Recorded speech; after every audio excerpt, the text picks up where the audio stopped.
All right, I'm at my West Coast wedding. There's jazzy jazz right there. Here's what I know so far. Nebraska beat Northwestern. At the moment, Oregon's offense is doing nothing against Wisconsin. Alabama beat South Carolina, but barely. Texas beat Mississippi State, but barely. Stanford, Miami are tied in the third quarter or something. I can't wait to find out. There are games everywhere. Michigan's winning. Arizona State is losing. Ty's on his own. Ty, this is you. Take it away. Verballers, you heard the man. So I have good news. I have bad news. The good news is that there's going to be a show tonight. And certainly there is no shortage of stuff to talk about in light of what we saw go down in Week 9. We called it Seatbelt Saturday. There was good reason for that. I think we experienced a little bit of that turbulence. So that's all good. The bad part is, well, you just saw the intro video. Dan is not with me tonight. Dan is at a fall wedding of all things for a college football podcaster. Dan Rubenstein is at a fall wedding. It's a very close personal friend. Sometimes you just got to do the thing. He wouldn't have gone unless he absolutely had to. He is certainly here with us in spirit, and he sent that in. You could see the aforementioned blue whale of formal wear that we have talked about on this show in that video if you are watching us on YouTube. Otherwise, I guess the bad news is that you're just stuck with me tonight. So the show is going to feel a little bit different. I'm not going to be able to cover as much ground. I am going to do my part to do a solo show. We will see how this goes. Literally, in the span of time that we have been doing this show since 2008, I have never done anything. So I've done solo interviews. I have never done a solo show. So we're going to do our part. Hopefully you can do yours as well. What I am after a little bit later on in this episode is what you learned the most in Week 9. Send those comments in if you are watching live. I've got Shay working the virtual control room. He just cut the reverbs. He's hanging out for the remainder of this here episode, and he's going to star some of our favorite comments, and we'll flash those up a little bit later on in the episode. Again, what you learned in Week 9 is what I am after. Also, if you kindly would not mind, please hit follow or subscribe before this show goes any further.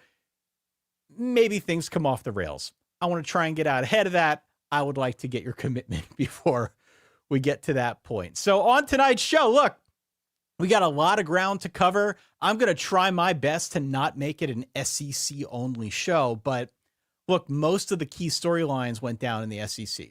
So we got to cover that. We'll hit that at the very top. We'll go conference by conference, and I'll give you just some quick reactions to things that jumped out at me. There were other big games that went on, obviously, around college football that I think need to be mentioned.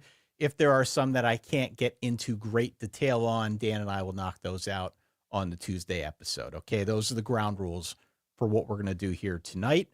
We're, of course, going to play your reverbs. We'll get to that a little bit later on in the episode. Of course, we'll show your comments, and as per usual, to close things out, we'll give dude alerts. I put out the call on our social accounts. You got a bunch of great suggestions that came through, so we will get to that in due course. But why don't we start here? We called it Seatbelt Saturday because Dan was foreseeing some turbulence ahead. What we didn't foresee was that there would be some turbulence at 10:05 a.m., courtesy of various social channels on Saturday morning. And by that, I'm referring to a tweet, a post, a zeet, a whatever that came across the wire from the Athletic's Diana Rossini. Quote, "I'm told representatives for Texas coach Steve Sarkisian have let NFL decision makers know that he would be interested in potential head coaching openings, including that of the Tennessee Titans," end quote. Obviously, Sark's super agent, Jimmy Sexton, quickly denied the reports, but it's out there now. It's not going anywhere. Those rumors are just going to persist.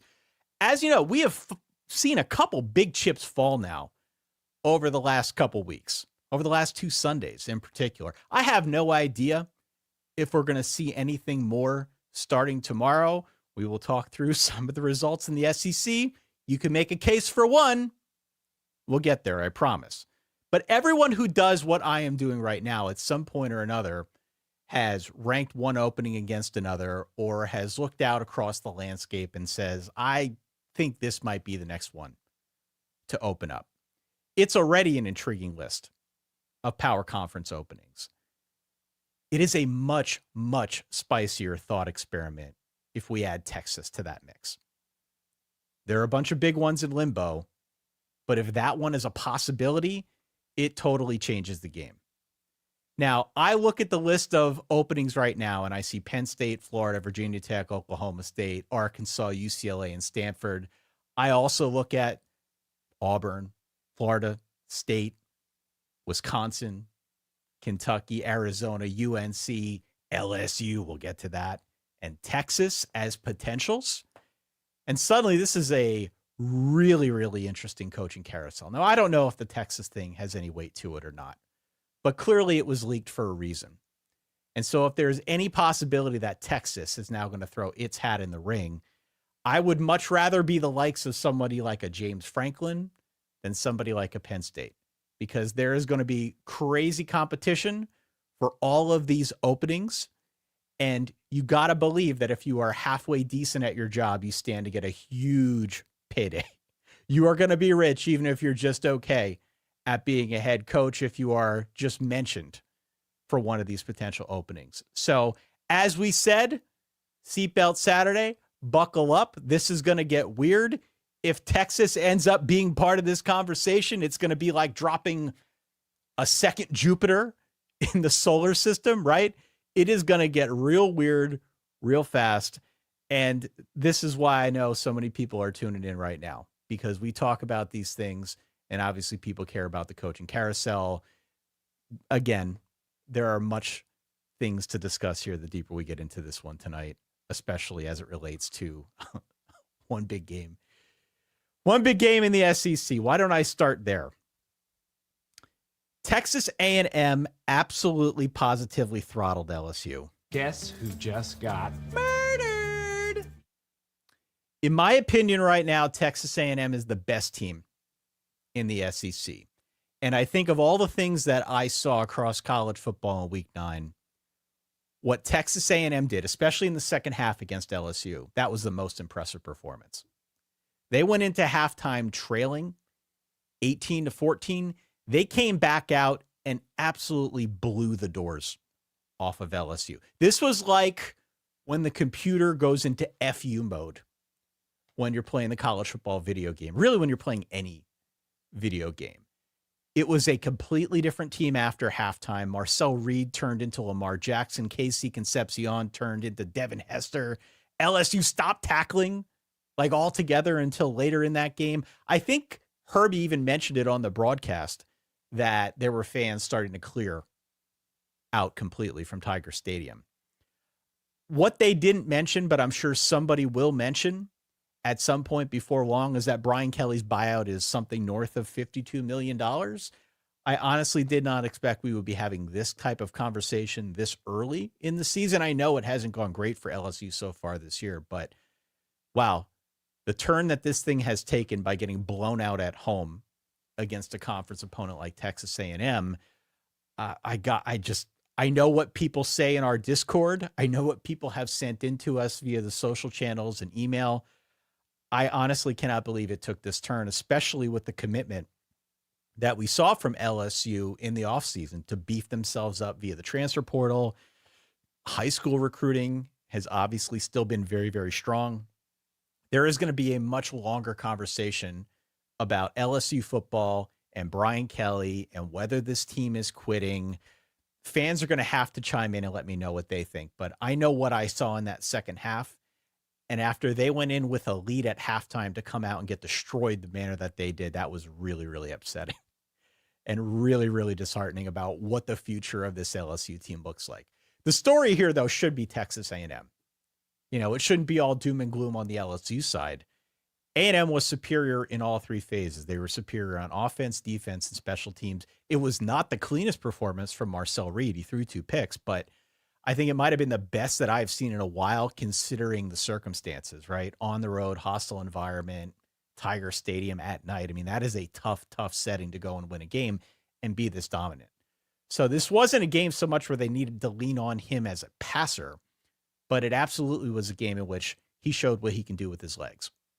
And so when I joke around about him being Lamar Jackson, he's not, but he kind of looked like it in this game. He was really, really effective on the ground with his legs, and the vaunted LSU defense, which we've heard a lot about, gave up a ton of yards and a ton of points. His legs were just killer, and they didn't really have an answer for that. And defensively, like LSU was on skates here. They just could not get any momentum. They couldn't get any series of stops. KC Concepcion just killed them with punt returns, one of which went back for a touchdown in the third quarter. So, look, it's going to get spicy here down the stretch. I think there is a very clear path for Texas A&M to continue this trajectory and find itself in the SEC title game, at a minimum, get into the playoffs. The LSU thing is, look, I've said it a couple times now, but it's going to get weird. They've got Bama in 2 weeks. That game's in Tuscaloosa. There's a good chance that is loss number 4, which potentially sets up a really interesting stage for a game to close out the year against Oklahoma, where you've got two teams that are vying for a 7-5 record. And I don't know if that bodes well for either coach. There's a chance one of those two coaches won't even be there. And I'm looking at you, Brian Kelly. I mentioned Oklahoma. Ole Miss won this one in Norman, 34-26 on a wet, rainy field. And there were guys sliding around all over the place that looked like they were playing this one on ice. Interestingly, this was Lane Kiffin's first road win over a ranked SEC opponent, which kind of seems crazy. It's been this long without him having accomplished that, but here we are. This one also came amid the rumors that he's the top target at Florida. I got to give Lane Kiffin a lot of credit for the way that he handled this, because we have seen a full spectrum of coaches now talking through whether the rumors are true, are not true, ranging from blaming the media to sort of being evasive but complimentary in the form of like whatever Matt Rule was trying for. Lane Kiffin didn't try to run from any of this. He called a meeting. He addressed the team. He told the guys it was due to their success on the field that these rumors persist at all. He didn't deny that there was interest either from his end or from Florida's end, but among the ways that we have seen coaches deal with these types of things, it seemed like the more adult version of a response. And at least initially, it seems as though the response was pretty positive from those who were in the room and those who have had a chance to think about it and analyze what Lane did. I give him a lot of credit for it. Maybe as a result, Lane looked like he was trying a little extra to be the Ole Miss coach today. I don't know if he was trying to overcompensate for some of the stuff that's swirling out there, but there are some weird moves in this game, weren't there? A couple PlayStation decisions that we saw out there.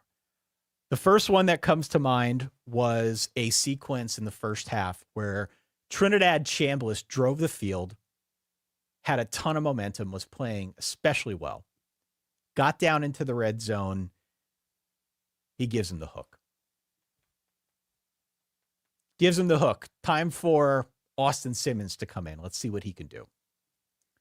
Austin Simmons is a little bit of a bigger guy. I've seen some speculation. Brooks Austin out online was saying that, well, Trinidad Chambliss passing inside the 5-yard line has had a bunch of tip passes. Austin Simmons, bigger dude, maybe that'll help. Well, Austin Simmons airmailed 2 incompletions. They ended up having to settle for a field goal. Then there was another circumstance in the third quarter, 4th and 1 from their own 25. Lane decides he's going to go for it. Doesn't get it. Turns the ball over to Oklahoma. That could have been a turning point for Oklahoma. Instead, they end up having to settle for 3 points. That actually ended up being more of the story in this game. It was not decisions, thankfully, that Lane Kiffin had to make. It was the fact that Ole Miss came to play with its defense. And they put Oklahoma in a situation where the Sooners could not convert on some of these key moments. Oklahoma got the ball back. They had to settle for 3. Prime example. Situation like this, in a game like this, you got to convert 7. You got to convert 6. You just can't settle for 3. Even still, Oklahoma stormed back. They were down 12. They outscored Ole Miss 16-3 in the third quarter. They end up taking a very slim lead.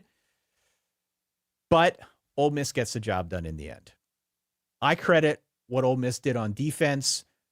Oklahoma, you look at their box score, 359 yards, 141 on 2 pass plays, or 2 long plays, I guess, 1 long pass play, 1 running play.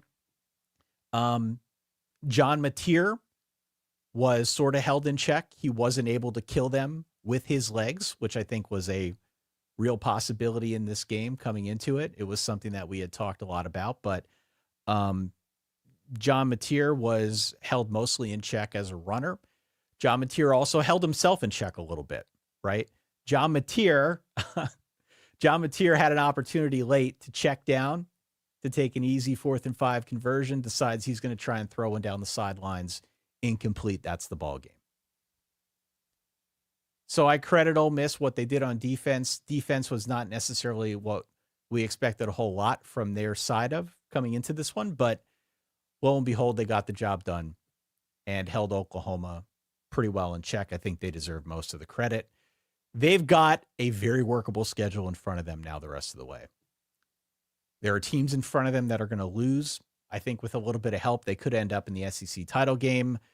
With a little bit of luck, they could avoid the SEC title game altogether and still get into the playoff.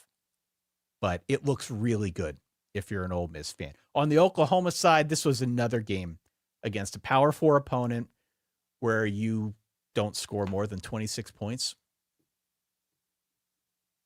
Their schedule the rest of the way is 4 teams that were ranked at the start of this week. They're at Tennessee. They're at Bama. They've got Mizzou and LSU at home.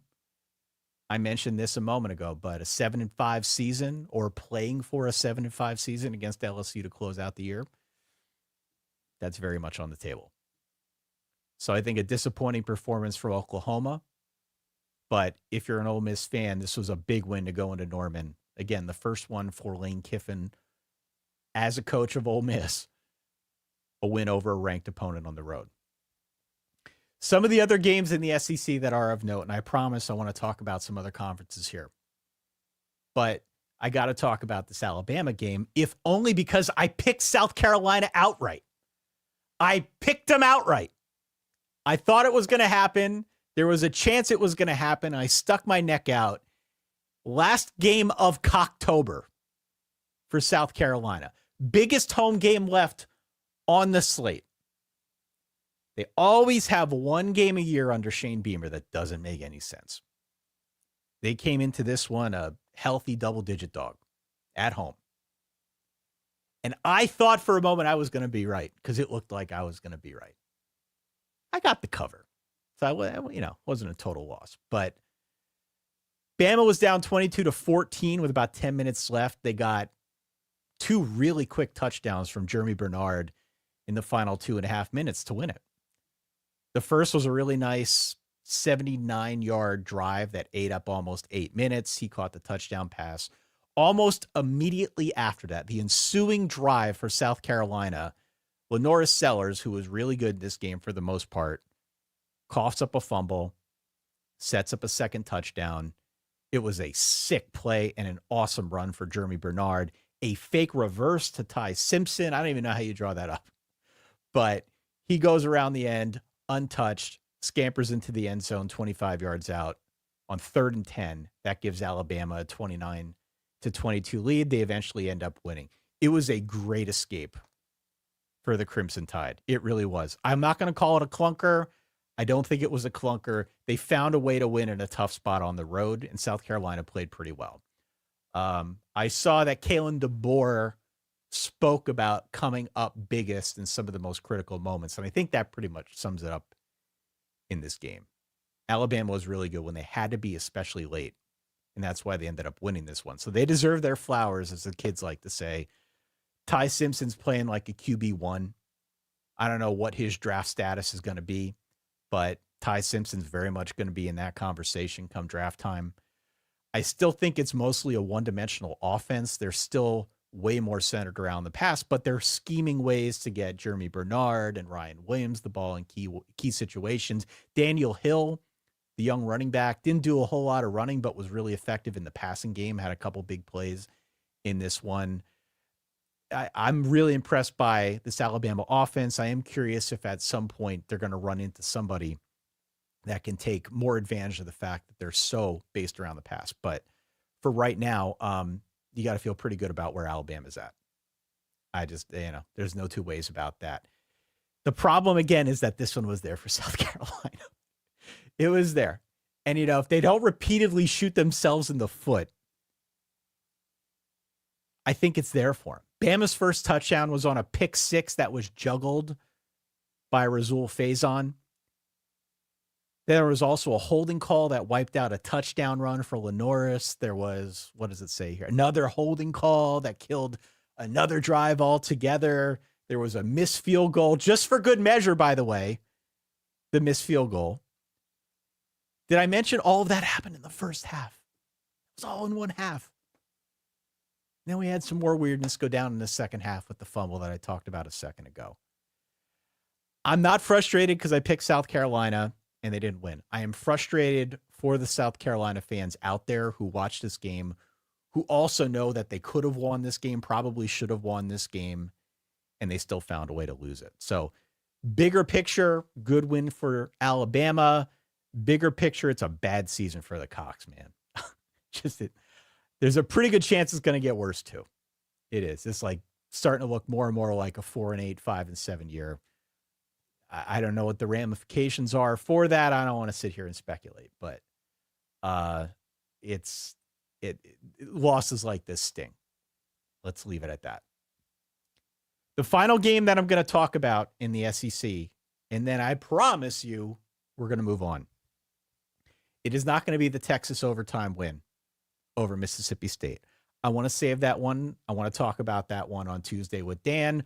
Arch Manning looked like he got knocked around pretty good, got hit kind of in the back of the head, was walking off a little bit woozy. I hope he's okay. Texas emerges with an escape victory in overtime over Mississippi State, who continues to be one of the better stories in college football. I want to talk about Vandy. You want to talk about the Doors with me? 17-10 is your final score. Vanderbilt beats Mizzou. I had Mizzou in this one. I think Dan took Vandy. Dan always takes Vandy. So, look, my theory here was that Mizzou was going to be good enough on defense to hold down Diego Pavia. I was not wrong about that, okay? They held him down for the most part. The Mizzou defense held Vandy to 265 yards. That's a season low. 80 of those yards, by the way, came on a long touchdown run in the third quarter. So if you take that out, I don't know, I'm not a math major, 185 yards total on offense. You can't ask for much more from a defense. I don't care who you're playing. So this one was very much a rock fight here. It was just 3-3 at half. Both teams kind of hurt themselves with penalties. There were a couple key turning points, though, that went against Mizzou. I think the bigger, more existential turning point was what went down with Bo Prabula. And this one's potentially a killer. Bo Prabula hurt what I think was his right ankle in the third quarter, ends up getting carted off, gets carted off, then they transfer him to a wheelchair to push him into the locker room, which is like a doubly bad look. I felt horrible for him. Had an air cast on, which is never a good sign. That is a huge blow to the Missouri campaign. You might recall part of the reason why Bo Prabula got the job so easily at the start of the year was because Sam Horn. So Bo gets the job. Bo has had a good year. But quarterback depth behind him was immediately the question. What happens if Bo goes down? Bo went down. So they turn it over to Matt Zollers, who's also from Pennsylvania, a little bit farther east than Bo, who's from York.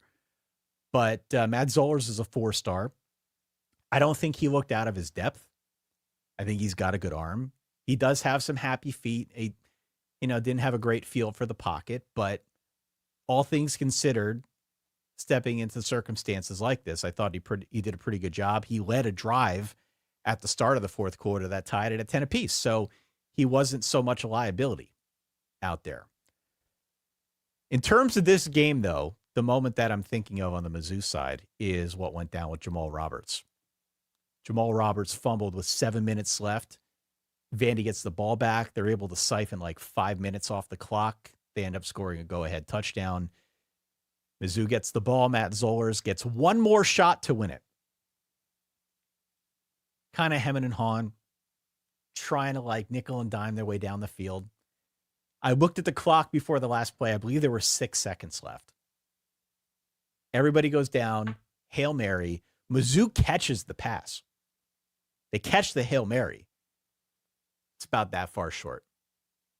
They went to video review. It's about that far short of the goal line. Who the hell knows what happens if this one goes to overtime? Just a bit short. So it wasn't a clean game for either side. I do think the Mizzou defense did what it needed to do against Diego Pavia, but again, the story of Vanderbilt and Diego Pavia continues. They are suddenly 7-1. It is their best start since 1941. They close out their season on the road against Texas, at home against Auburn, at home against Kentucky, and also on the road against Tennessee. They might be better than all 4 of those teams right now. I still have questions about what happens if Vandy gets in a shootout, but that's neither here nor there. Vandy right now, with the way that they're playing, they're just finding ways to do it. And you got to give them props for that. Notably, I thought Mizzou took Vandy out of its game today because we've talked about it a lot on our show. Vandy likes to control time of possession. They like to slow you down. They like to force you to be efficient in order to beat them. They didn't do any of that today. They lost time of possession. They lost time of possession by about 13 minutes. They were not the more efficient team at all. In terms of Vandy and what we've seen this season, this was a clunker. And they still found a way to win. And if you're a good team, that's what you got to do. That's what went down in the SEC. Let me know in the comments what you learned about the SEC. We'll flash those up at the end of the episode. Over in the Big 12, BYU 41, Iowa State 27.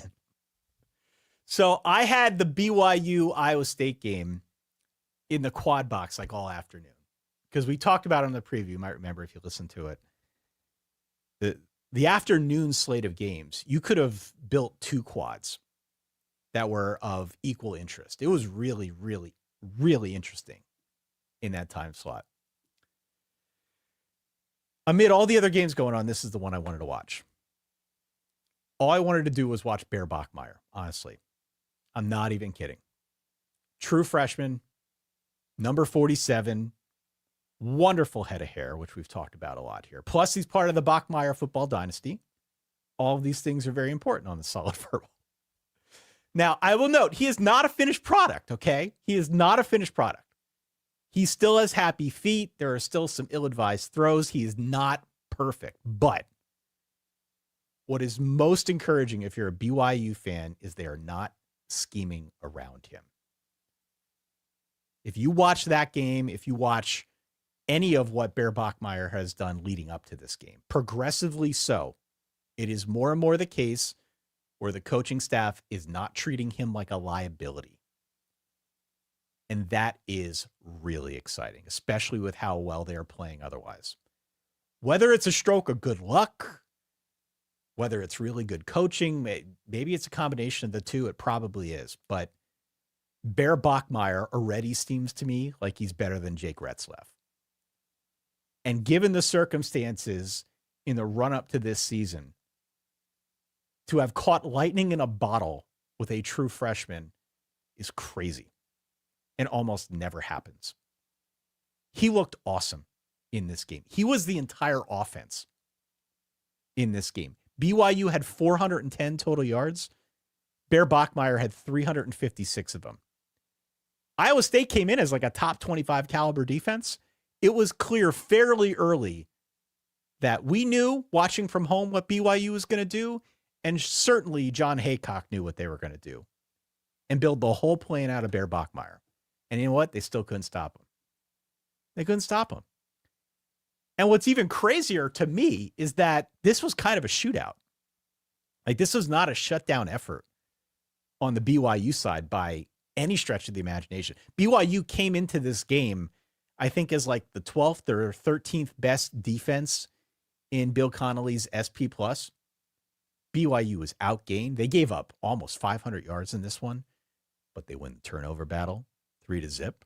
One of those was a pick six. As we said, when we previewed this game, BYU doesn't fit neatly into any box. There's not like one guiding philosophy or identity. They're sort of all the things all at once. And they can adapt to whatever. They're extremely adaptable. And that's what I think makes them really hard to game plan for. They'll just sort of do whatever works, whatever they need to do. Frankly, there should be more teams around college football that adapt that mentality. I don't know if all of them will be as good at it as BYU seems to be this year, but they are getting the job done. To go on the road to win this one in the manner that they did was damn impressive. They are now 8-0. They might crack the top 10. I don't know what the rankings are going to show when they release the latest round of AP polling, but they're right there. They deserve to be right there. They're off next week, but 2 weeks they go to Lubbock, which is going to be one of those games that we have to do the early preview for on the Tuesday episode, right? I mean, that's going to be the Big 12 game of the year right there. I don't know if they'll be favored. My hunch is no, but I do think they can win. And if you ask me how I think they could win or what I think they're going to do in order to win, it's a big shrug. I have no idea. But that's kind of their MO. And I think that's kind of what makes them who they are. So BYU with a damn impressive win here over Iowa State. Iowa State was favored in this game at home, by the way. So to go in there to win like they did, to put up all those yards, to be outgained, to still have to find a way to do it, that BYU is legit. They might not go 12-0, but 11-1, 10-2 is looking pretty good right about now.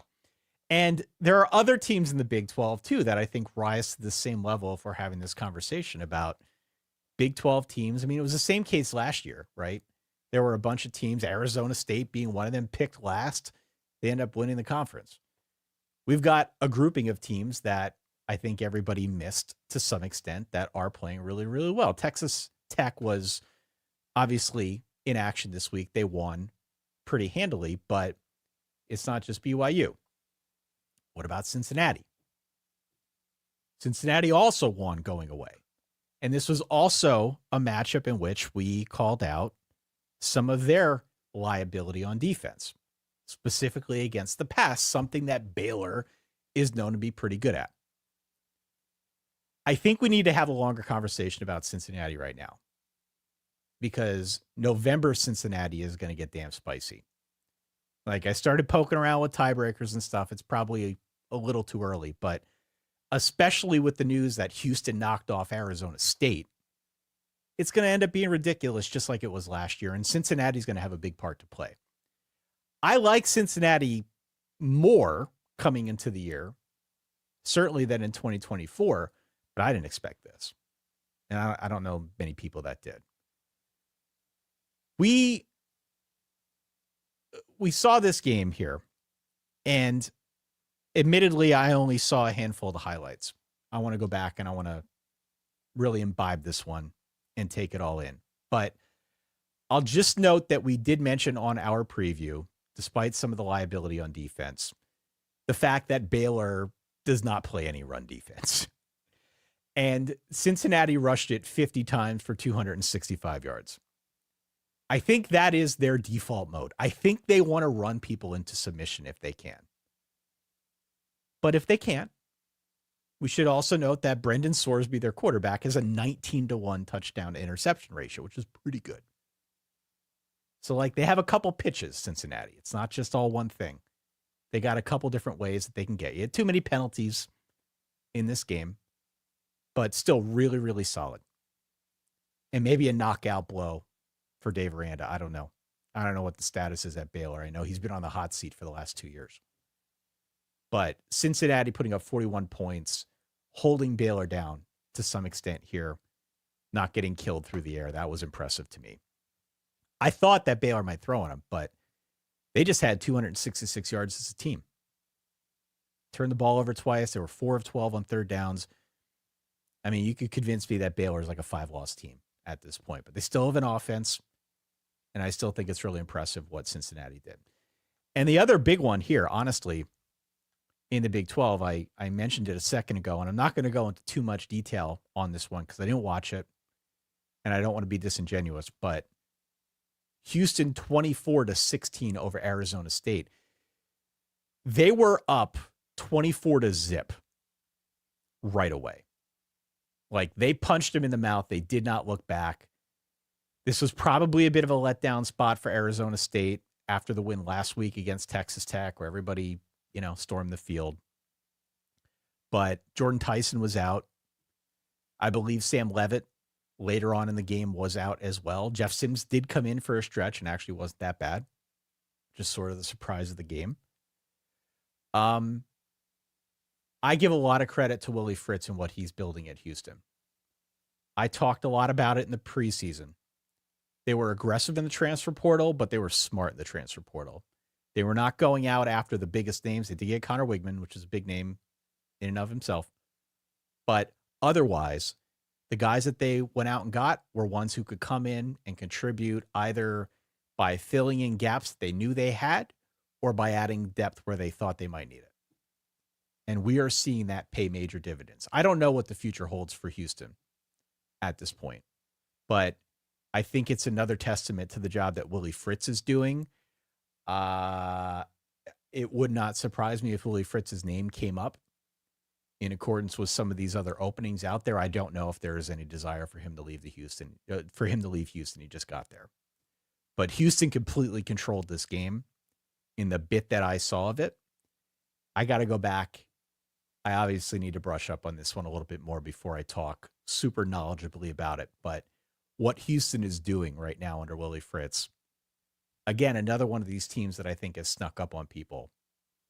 It's hard not to be impressed. Again, let me know what impressed you, what you learned from the Big 12 in Week 9.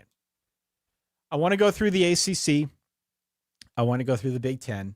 I want to mention a big game that went down on the G6 ranks as well.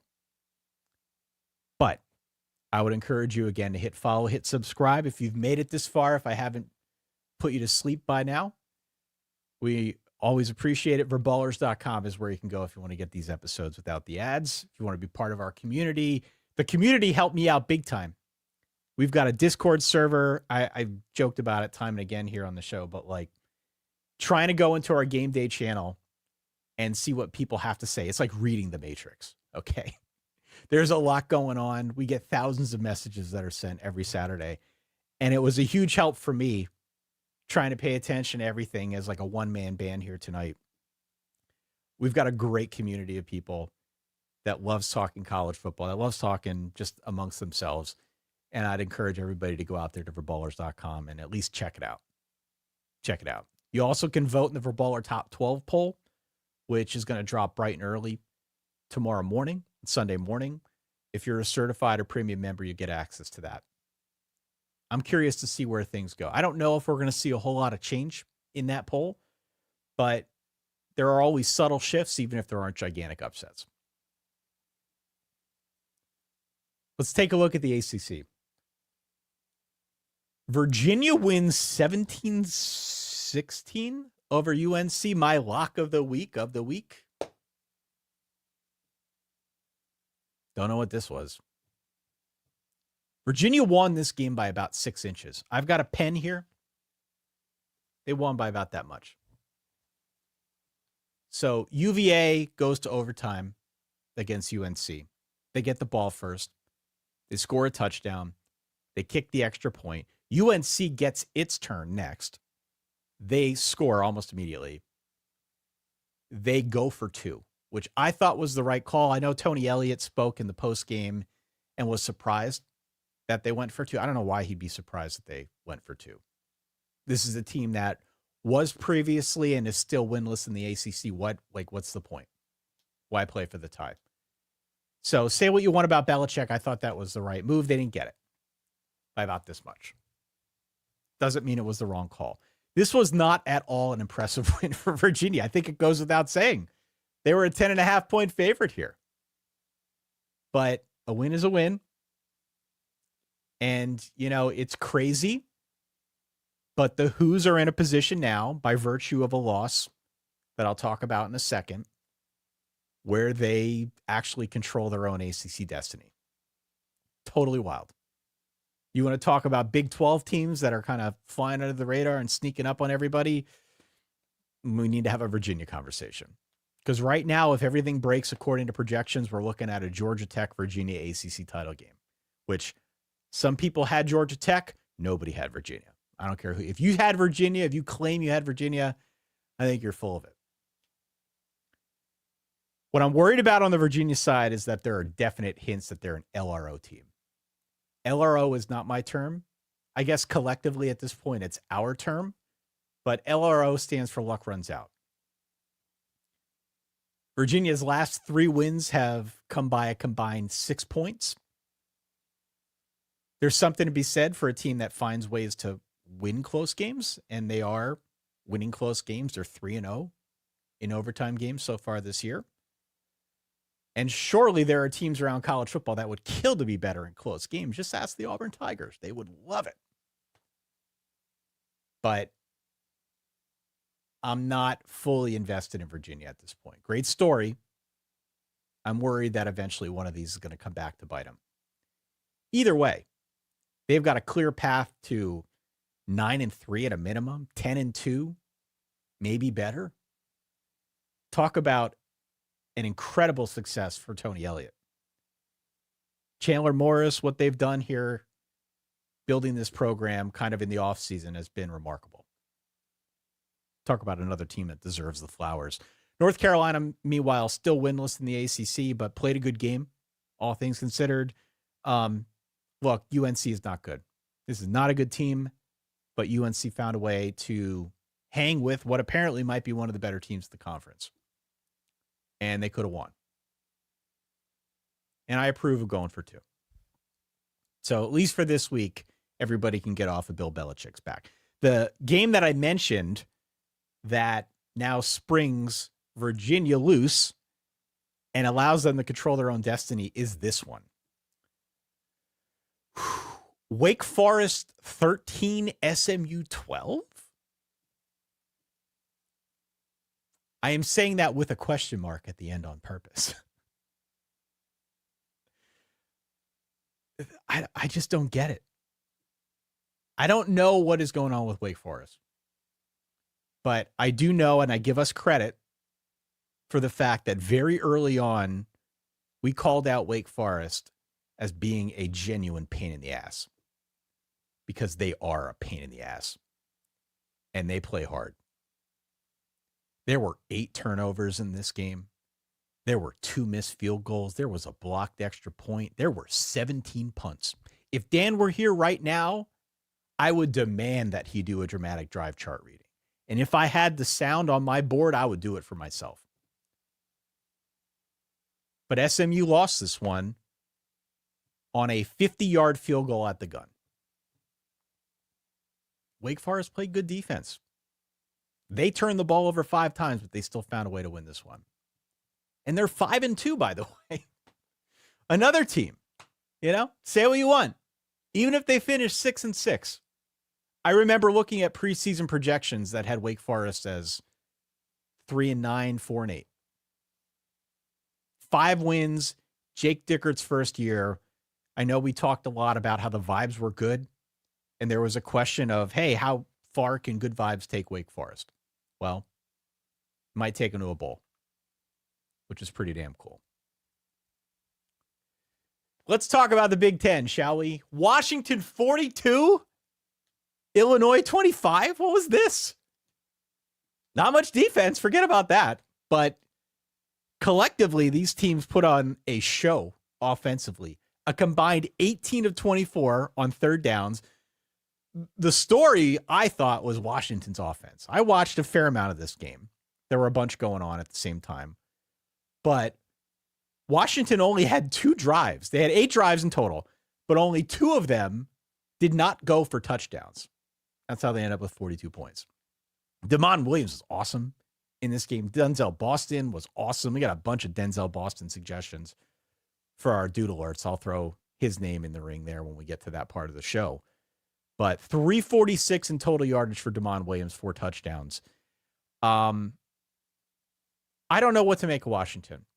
I think I have pretty consistently been higher on Washington than Dan. But I think I picked Illinois in the run-up to this game. And so I think Washington is a bit of a two-face.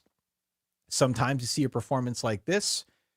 Other times you see a performance like we saw against Ohio State where they score 6 points. No shame in scoring 6 points against Ohio State. I think that might be their average. But Washington right now seems to have found its guy at quarterback. There are obviously good vibes around that. We'll see if Jed Fish stays because there's always a risk that Jed Fish is going to leave. But alas, you got to like the win if you are a Washington fan. They've got a pretty clear path to 9-3, which would be about a 3-win improvement over where they were a year ago. And again, another case of Jed Fish taking over a program and doing a pretty good job building it into something a little bit better. Illinois, by the way, has played 8 games now. I was looking at their schedule. I'd say 5 of the 8 were against teams that I think are pretty good. Last 4 games, though, are considerably easier. So if we're talking about teams that could go 9-3, I think Illinois is one of those teams that could go 9-3. I think there's a pretty good shot that they end up going 9-3 as well. It's still a good team, but they were just not able to get over the hump in this one on the road. What else do we have here? Looks like we had a nice little backdoor cover for Michigan State in the Michigan State game. It was a 31-20 final in favor of Michigan, but Sparty did score a late touchdown to cover the 14, I believe was the closing line. So if you did go with little brother here plus the points, Mike Hart's words, not mine, you came out on top. Good for them. We also had this one. I usually don't play the sound twice, but this one really deserves it. Guess who just got Murdered. Iowa absolutely throttled Minnesota. They throttled them. They were up 31. I almost said 34. Doesn't matter. They were up 31-0 at halftime. They ended up winning by 38. But they only had 274 yards, which is kind of a statistical anomaly. You expect such things from the Iowa Hawkeyes at this point. But they had a pick 6. They had a punt return. That contributed. I guess if you're an Iowa fan, it's a good feeling to put up 41 points in a rivalry game. You'll take that. Speaking of teams that could end up with like a 9-3 record, Iowa's just there again. Don't mind them. Might not win anything of real merit, go to a playoff, even contend for a conference, but they'll end up playing in a pretty good bowl game in a warm climate, give you somewhere to go in January. Not bad. Not bad. They are running the crap out of the ball. Mark Gronowski actually had a decent enough day through the air. Wasn't exactly like he's putting up crazy numbers, but it was one of the better passing games we've seen out of him just in terms of raw efficiency. If you're a Minnesota fan, I don't know what to say. All I can say is you should email me if you want that invite to the Golden Gophers support Zoom call that we're going to do at some point in early December. solidverbal@gmail.com. I called this out at the start of the year. I'll call it out again now. Let me know if you want to be part of that. This is a real thing. I will do this because every year I'm higher on Minnesota than I should be. I don't realize it until we get to late October, early November. It's one of my fatal flaws. I'll admit it openly. 41-3 is a really bad showing here. It's just a really bad showing. A kudos to Iowa. There are plenty of other power conference games that went down. If there are any that we did not get to and you learned something from them, please shout it out. Let us know in the comments. We're going to flash those up here in just a little bit. The only other game that I want to call out is what went down between Memphis and USF. We previewed this game on the Thursday preview episode, and this is one of those that had real significance, certainly in the American, but more broadly speaking in the playoff chase. Still seems like it might be Boise's spot to lose, but certainly USF has had a really good season. Memphis did lose to UAB, granted, but that was their only loss, and now they come away victorious in this one by a 34-31 score. This was a really entertaining game. I don't know if people had a chance to watch this one. Again, there were plenty of games going on at pretty much every window throughout the course of Saturday, but there were over 1,000 total yards in this one, just as we expected.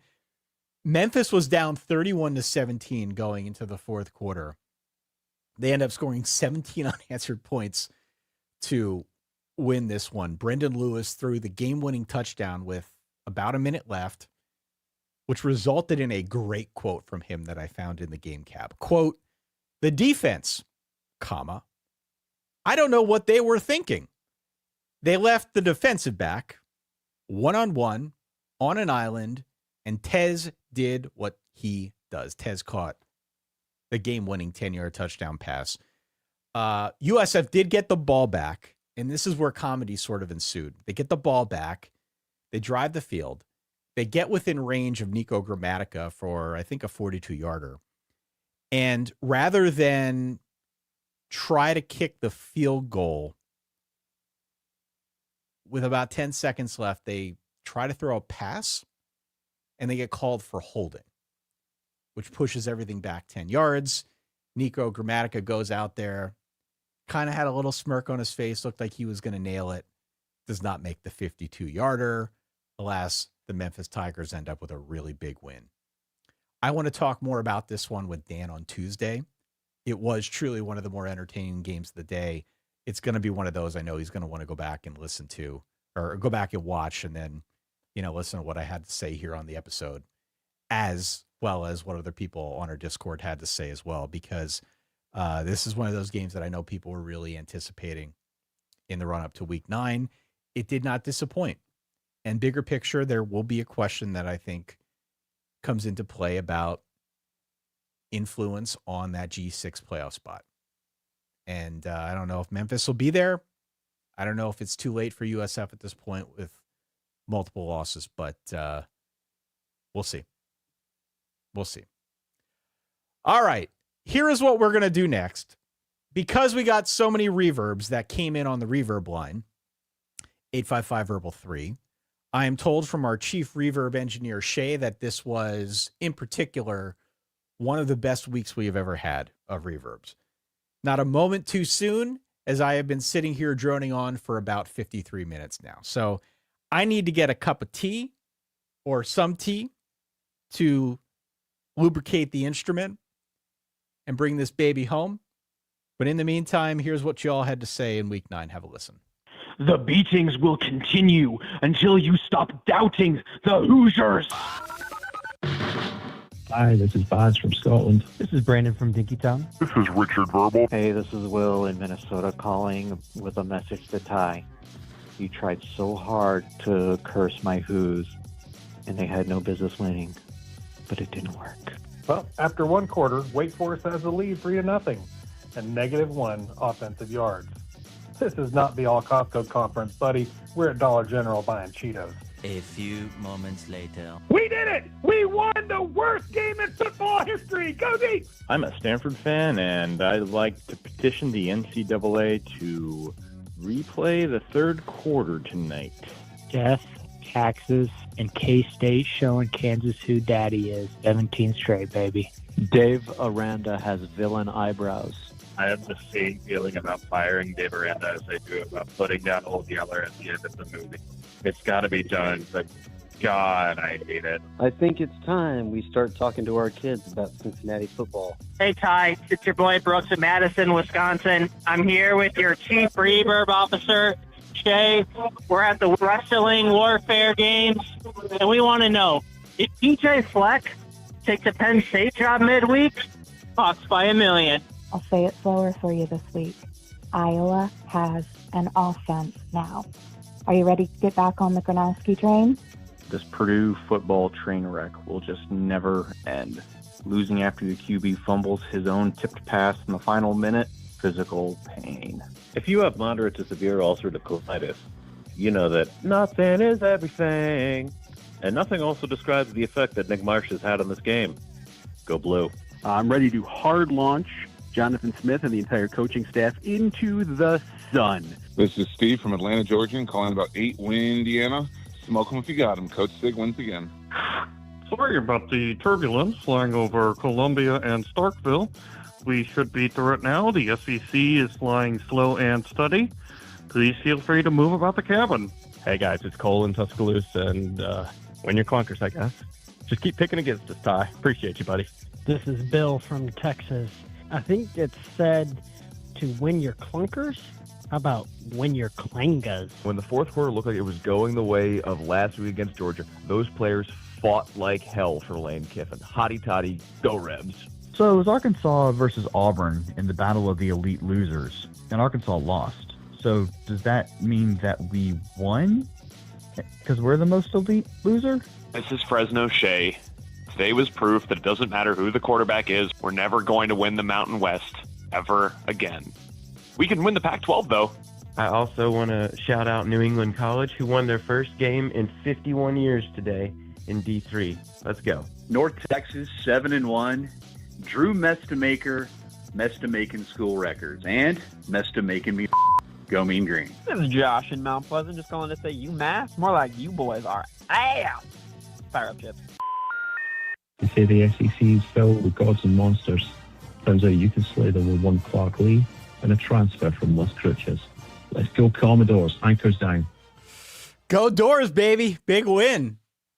Big win today. I appreciate that somebody called out Indiana's win, I believe, by 50 points.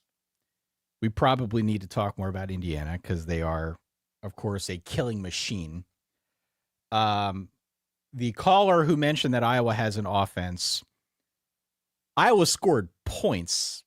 I don't know about the offense part of it in week 9, but certainly more points than we're used to, and you'll take it. I'm not splitting hairs. You will take that if you're an Iowa fan.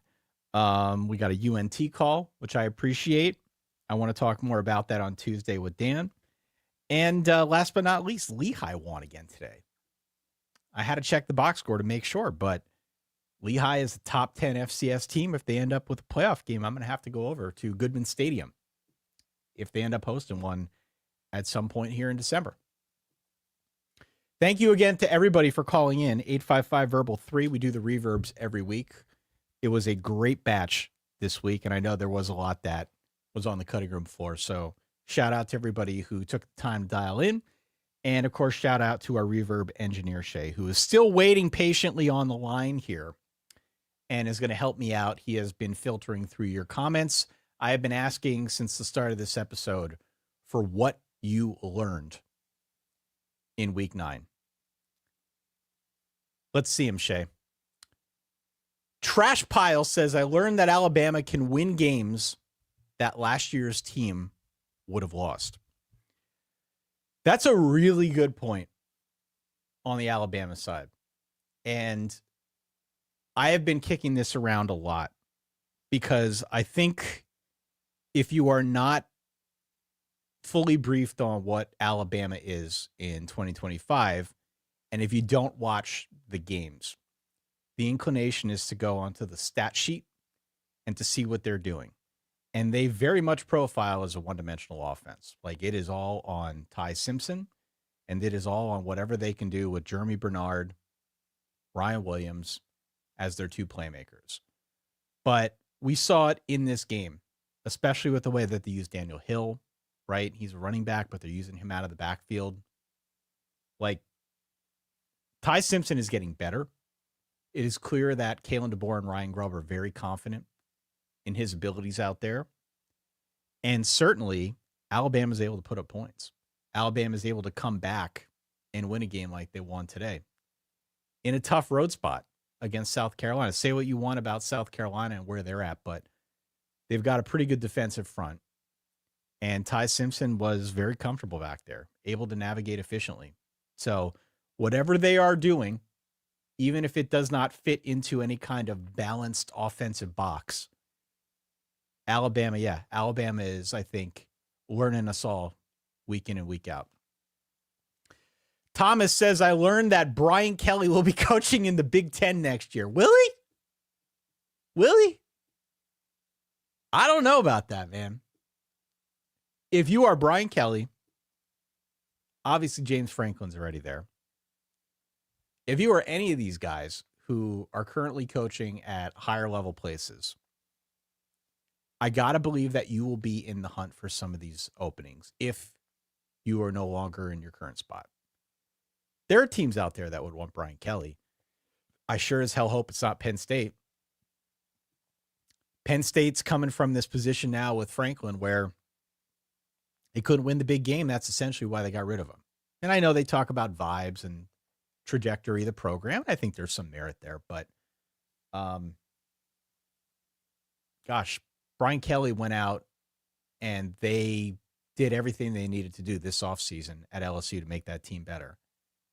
Still can't block. The offense is worse. The defense got skewered today against what apparently is a much better offense than any of us thought possible. I just don't know what the case is for Brian Kelly at one of those national championship tier institutions that at least are coming from the position of we need to win the big game. Somebody would hire him for sure. He's still a good coach. But speaking as a Penn Stater, I hope it's not Penn State. What I learned is that BYU is fun and feisty. They are. And I have been learning that week in and week out. I have heard from a lot of BYU people out there. We get comments from BYU folks that listen to the show, many of whom are very passionate about the Cougars. And the overwhelming sentiment has been, you guys aren't talking enough about BYU. No one's talking enough about BYU, but you guys on the show especially aren't talking a whole lot about BYU. BYU didn't really play anybody first couple weeks of the year. And so I think what they are now was sort of masked up until very recently. But perhaps that bit of a run-up that they had was also what they needed to give Bear Bachmeier the experience to get him comfortable, to put him in a position like we saw today where he went off and was essentially the entire offense. Again, I reiterate what I said earlier. They are not treating him as liability. And to have a true freshman out there that actively is part of the game plan and you are utilizing his skill sets and you're not afraid to let him be what he is, that is a rarity. You just do not see that much around college. But it's not impossible. It happens all the time. But it is certainly not something that happens more than 50% of the cases, especially with a true freshman. The whole situation at BYU this year at quarterback has been a one-off, to say the least. It has been unexpected, and the success I think that they're having with Bear Bachmeier has been unexpected as well. But again, this has been a great campaign, and Kalani Sitake has proven time and again that he's a good coach. He knows how to navigate these situations. He's done it in the past, and he'll do it in the future. So I am damn impressed with BYU. LK says, I learned that Lane Kiffin is getting better as a head coach and could win the SEC. I think they can win the SEC. I believe that. I don't know if there is any perfect team in the SEC. The closest to that is probably Texas A&M right now with the way that they're playing. But everybody else kind of has a flaw. Everybody else has looked beatable at some points. Even A&M has looked beatable. A&M hasn't blown doors off everybody. They did at LSU tonight, but there have been some close games. The Auburn game was a little bit weird. The Notre Dame game, out of conference, mind you, but Notre Dame game was a one-point affair earlier in the year. They got into a battle a week ago against Arkansas, right? They're not perfect. But Ole Miss is very interesting because they're getting really solid quarterback play out of Trinidad Chambliss. They're really interesting because I thought their defense stepped up in a really significant way. I think the sum of the parts is really intriguing on the Ole Miss side. I think it's just working better for Lane Kiffin this year for whatever reason. He's still making some weird decisions, and he's still trying to be hyper aggressive and do what he's kind of always done. It's just working better. And I think the field in the SEC is conducive to a bit of a wild card. By the way, Ole Miss, as I'm talking through here with teams in the Big 12 and the ACC, even the Big 10 to some extent, teams that have flown under the radar, teams that maybe we looked at in the preseason and weren't sure what to expect, didn't expect a whole lot of them. Ole Miss is right there. We looked at Ole Miss's schedule and we said, all right, the schedule looks good. But they lose a lot. They lose Jackson Dart. Jackson Dart was a first-round pick. There was a lot new coming in this year. And so I think, at least on that front, to assemble the pieces very quickly, to have the stones to make the move to Trinidad Chambliss after he got on a bit of a heater early, all of that reflects, I think, a really, really good coach, and it's understandable why he would be the top target at Florida. We'll see if he decides he wants to take that gig or not, but in the meantime, he's got a lot to play for this season at Ole Miss. I learned that Indiana, Navy, Cincinnati, Virginia, it's like year 17 of an NCAA 14 dynasty. Indiana's look really good. We know this much. Navy is having a good year. Cincinnati and Virginia, we talk through. This is what makes college football great. This is why we like college football. Because teams like this, especially in this day and age, are finding ways to eat at the big table. And that's a lot of fun. I don't know how long it's sustainable, but it's a lot of fun. Final one here from Caleb in Kansas City. I learned that the Hawkeyes can be scary when they click on all cylinders. Let's go Hawks. Again, I don't know if they clicked on all cylinders today.